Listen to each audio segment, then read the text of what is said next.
not my beat. Stephen Goff is the soccer writer for the Washington Post. We've had him on the show before, but my friend Stephen Goff, we have never had you on to discuss the Commander Stadium, an update coming from an unlikely place. Have you ever partnered with Nikki Javala on a story before?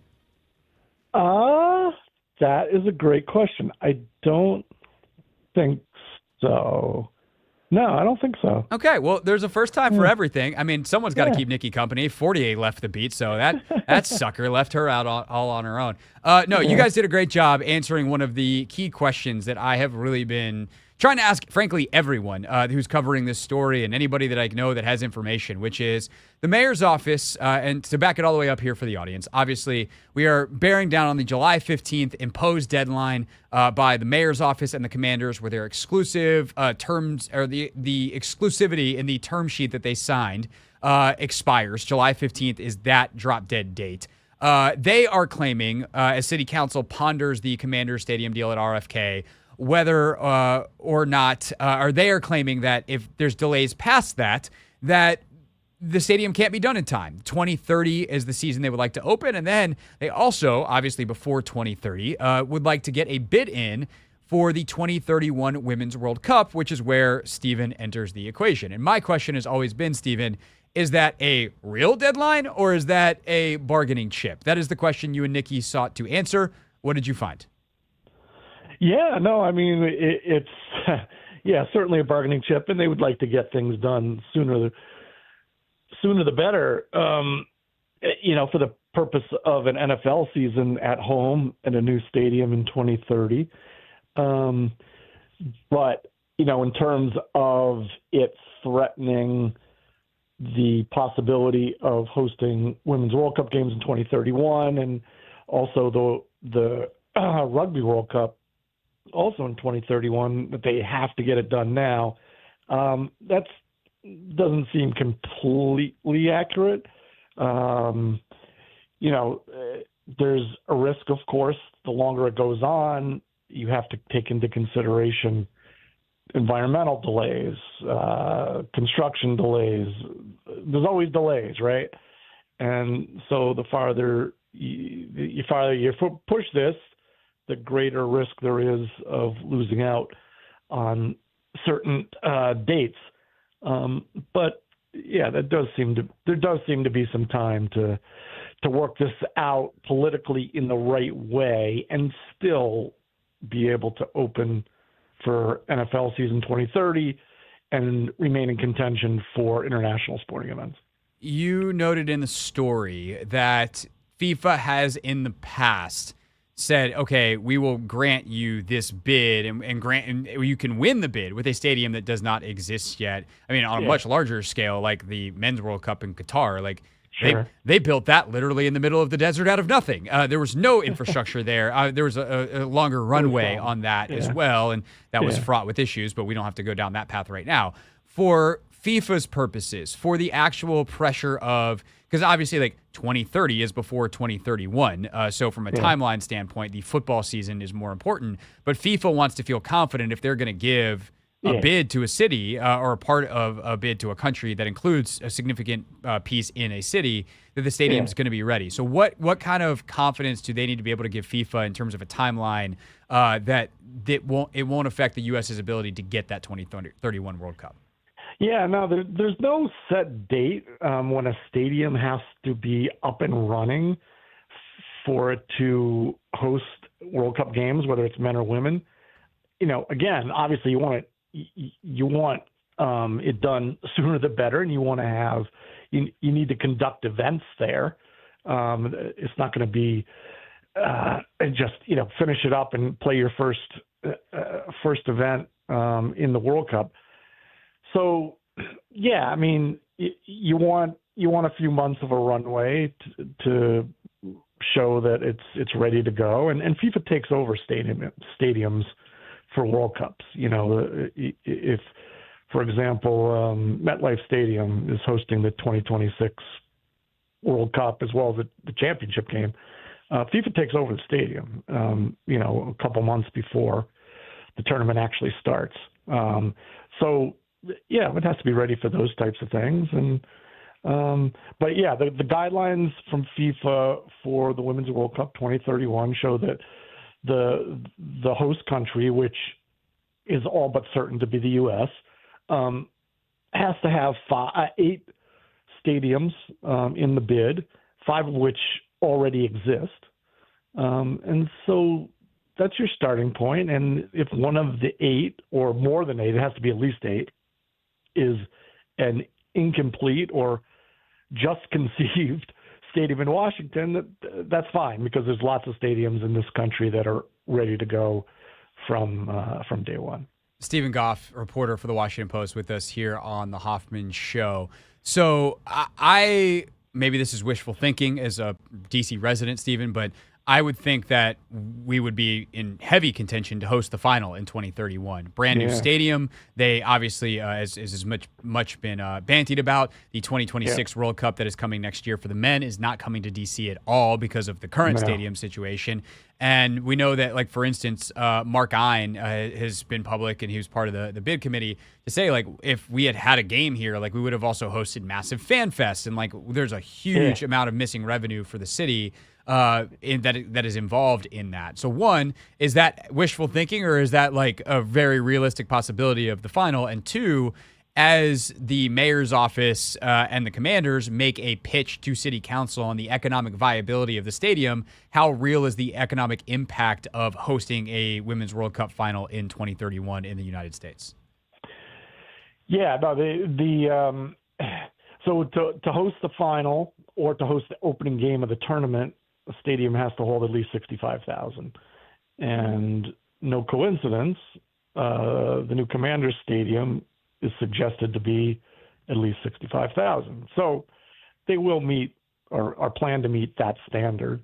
And then you get into, where do you want to host a final? Now, traditionally, World Cup finals around the world are held in a capital city, but Washington's not automatic by any means, because you have so many major cities and major stadiums in this country. So, for example, Los Angeles has hosted 1994, 1999, and 2003 World Cup finals, men and women. 2026 will be in New York at MetLife Stadium. For 2031, it would, if there's a stadium plan and it's part of the bid, Washington would certainly be in contention to host the final. It's no slam dunk, because New York and LA will both have had experience hosting a final. You would certainly think Dallas would try to get in on that too, with the Jerry Jones venue. So there's a lot of competition. Washington would certainly move high up the list, but there's other games too. I mean, if you don't get the final, you could get a semifinal. You could get the opening game. You could get, a U.S. match in the group stage. There's a lot out there to get, and it's not a championship game or bust by any means. So with that, there's always a ton of consternation about the economic impact of these types of tournaments. Right. What realistically is the economic impact to, and I guess, the mayor's office is going to have one number. Sure. Some like Andy Zimbalist, who I'm sure you're familiar with his work, when the Economist, like, he's going to have a different number. I'll just ask you, like, from what your research is on these types of things, as someone who has covered many World Cups, men's and women's around the world, like, how real is the economic impact that city council should be considering here? Yeah, I mean, I'm not an economist. I don't know. I'm not an expert on these things, but certainly there is an economic impact because of the number of people, the number of officials, the number of sponsors, teams staying here, hotel nights, transportation, food. It's a lot. It depends on how many games you have. Also, the men's tournament and the women's tournament are different. I think a women's World Cup here, most of your fans are going to be domestic. Still means people have to travel and stay in different cities, but there's not as much long-term foreign travel for the women's game as there is in the men's. It's just part of the evolution of the women's game. It's getting bigger, but it's not as big as the men's yet. So you have to weigh that. as well. Yeah, it's hard to put a number on it. It depends on how many games you get too. I mean, if you're hosting 6 games stretched out over 4 weeks, people are coming and going, and so there is an economic impact, no doubt. What that number is, I think you would get a different number. You get 10 different numbers from 10 different people. All right, last thing on this topic, Stephen, and then I would also like to ask you about the U.S. men's team's appearance in the Gold Cup final over the weekend. So we'll go 2 for 1 here with Stephen Goff of the Washington Post. There have been the occasional rumble about a partnership of some sort between the Washington Spirit and the Commanders on something with the practice facilities and the stadium, because Magic Johnson is the common link in both ownership groups. And we know that Michelle Kang is an aggressive businesswoman, saying that in a complimentary type of way. Have you heard anything as these latest plans have started to unfold of whether the Spirit are looking for a new full-time stadium, a training facility that's not in Loudoun County, where, all due respect to folks in Loudoun County, it's just very far from where they play, that the Spirit have been a part of any of these conversations around the RFK site? Yeah. Well, let's start with the training facility. Right now, the Spirit leases DC United's training site in Leesburg. It's the location is one thing, but the bigger issue is just to have your own space. And I think at some point, Michelle Kang will build her own training facility. It's kind of ridiculous right now. DC United's place, it's DC United, it's the Washington Spirit, and it's DC Power FC, a new women's team, which DC United has a part ownership. They're all crammed into one little building. It's kind of silly. So I think ultimately the Spirit will find a place of their own, but you gotta find the right place, and you gotta commit the money to it, and start that project up. So yeah, I think that'll happen at some point. I mean, the Kang and the Commanders have had it seems like a decent relationship over the last few years. I remember seeing Jason Wright at Spirit games and in Michelle Kang's suite. So there always has been a communication there. The Spirit leases or rents out Audi Field for their home games. DC United owns the stadium. There have been some rumblings about the Spirit not being perfectly happy with the situation there, and the DC United has put up a hard bargain for the contract. Michelle Kang is also a very ambitious owner, and I think there's part of her that looks at Audi Field and says, hey, it's 20,000 seats. We can do better than that.